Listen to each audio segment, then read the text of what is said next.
working life in New Zealand. I did a similar video a few years ago and thought now is a good time to revisit it.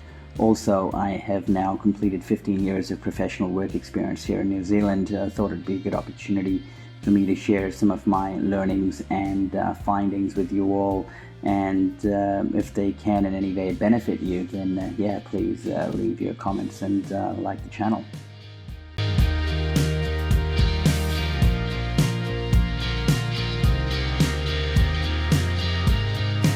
Now, straight away, I want to start off by talking about pay. It's one of the main reasons why we go to work, why we want to progress in our careers. Now, an ideal situation in New Zealand is if you're able to find contract work where you are self-contracted on a large project in a big corporate.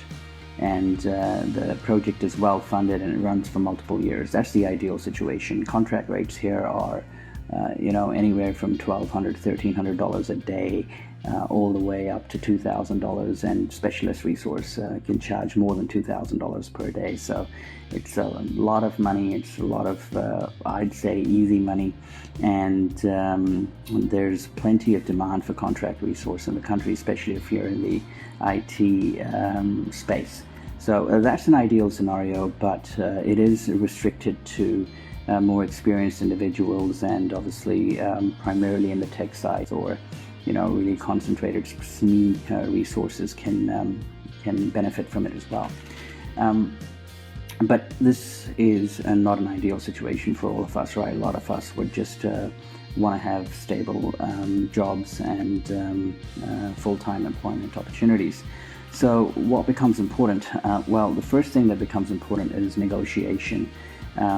Once you're in large corporates, there's not much room to negotiate your pay, and usually they have annual review cycles. Some of those companies have scrapped them, some companies still have them, but they're very generic. They usually have a theme based on how they want to increase the salaries by, and you don't want to be at the mercy of that, right? So the maximum kind of bargaining or purchasing power that employees have is right at the start. It's all front loaded. So anywhere between 5 to 10% is considered normal, and usually will be given.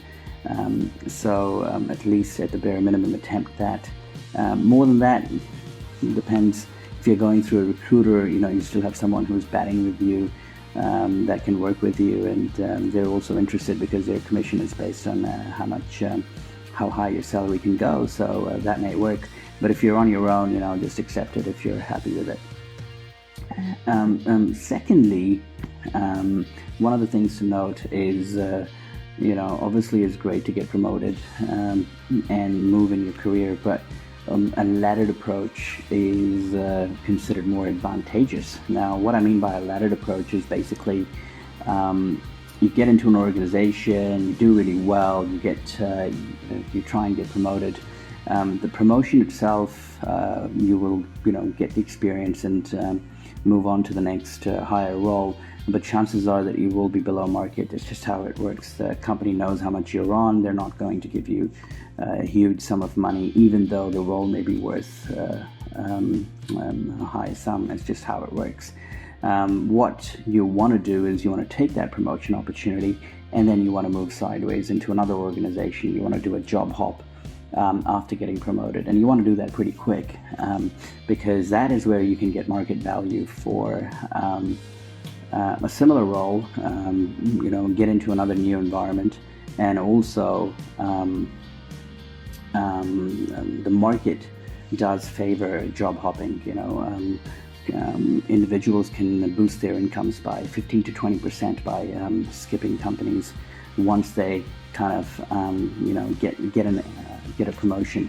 And it's not a great practice, because over time what happens is you have these people at the top that are some of them are individually brilliant, but often others they lack depth or enough experience. However, they have been able to climb due to job hopping and really get into some serious senior management positions at very young ages. So, it's how the game works, and many people are playing it. So just one to watch out for. Loyalty, unfortunately, is not rewarded that much unless you have a really good redundancy package and you've worked in an organization for a very long time. Chances are you are going to fall below market a lot, unless you have been consistently getting promoted in the organization you work in. So just some of these factors to consider.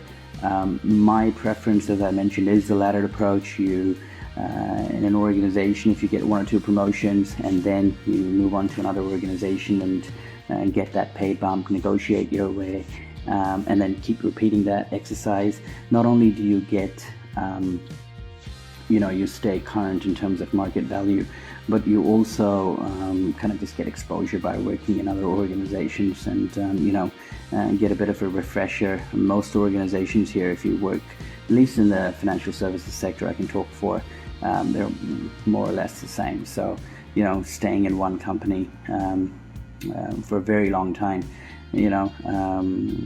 there's only so much value that you can bring to yourself and to the organization after a few years. So just keep that in mind.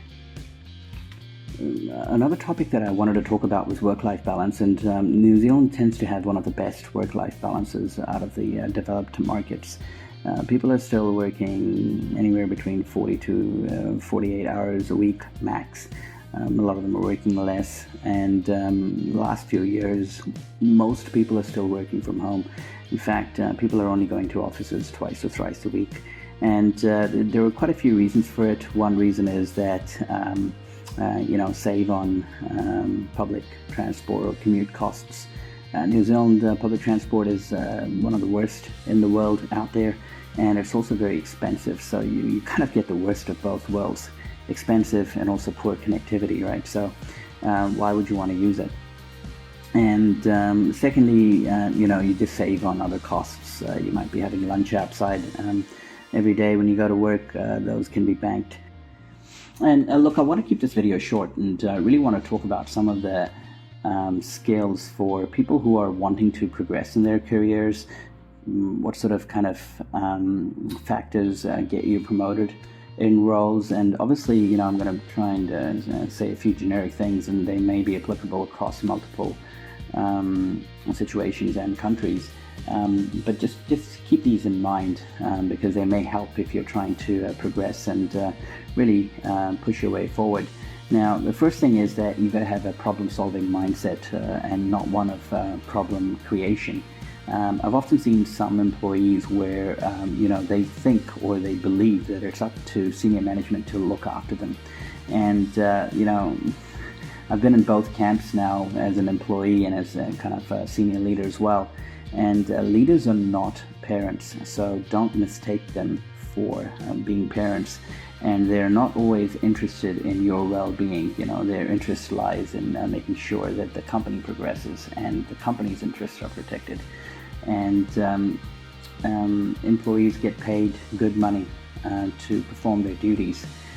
Sometimes these things can get blurry, and people are just always complaining about issues or giving justifications for their weak performances rather than actually working on themselves and really trying to solve problems or challenges that the organization faces. So having a problem-solving mindset really goes a long way forward. Another important aspect is try and make your work visible to senior leaders and not just your immediate manager or boss, because you don't want to be at the mercy of just your boss. You want to be someone that people know not only exists but also does great work, and that only comes across being part of work that is important to the organization and identifying or looking for roles that have high visibility with senior management. You don't want to get caged in, and chances are that you may get caged in as well. It just happens. When you take up roles, sometimes you don't really fully understand what you're getting into, and then it's a matter of adapting and understanding where you need to get to. Also, you need to have a little bit of patience. A lot of the youngsters that I'm seeing right now, they just want those really high-level promotions like head-offs and GMs at a very young age. and they just want to bulldoze their way up, and one or two people may manage to bulldoze their way up, but a lot of people will just get crushed behind. So and that's just the way, there's very few leaders at the top, and more workers that are ever needed at one point in time. So have patience. Careers are like a test match. If you follow cricket, they're not like a T20 match, and even though these days people are playing them like a T20 match, just know that craft and kind of like problem solving skills kind of take time. So work on your technique. That's important. Now, understand the flow of decision making in your organization, and it really is important because decision making is usually quite concentrated and in the hands of a select few, and they're having to make numerous amounts of decisions relating to recruitment, promotions, decisions on spending money, resource allocations, projects, whatnot. There's hundreds of decisions being made. So you need to know that any decision that is relating to you, whether it be a promotion or a pay rise, the person making the decision has very limited amount of time, and they are suddenly not going to care about you coming into the picture last minute.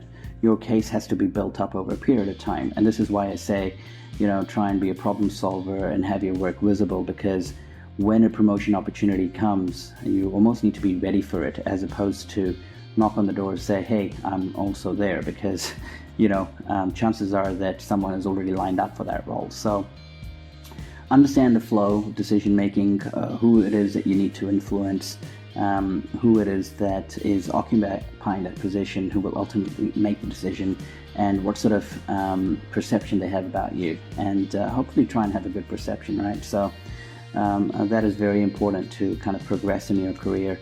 In New Zealand, it's a country where qualifications don't really matter much. It's professional experience as well as kind of your relationships and your past work, and people that you've worked with that you may need your services in the future. So it's a very much kind of personal, connected kind of corporate environment, and always leave good impressions. That's really it for this video. Hopefully you enjoyed some of the topics I covered, and bear in mind, look, these are my observations and thinking or thought process that has been built over the last 15 years.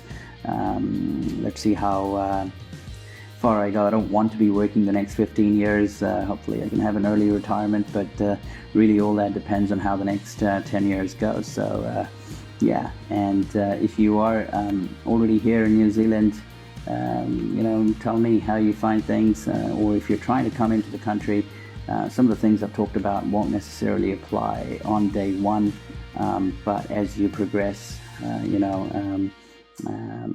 may become apparent. So that's it for this video.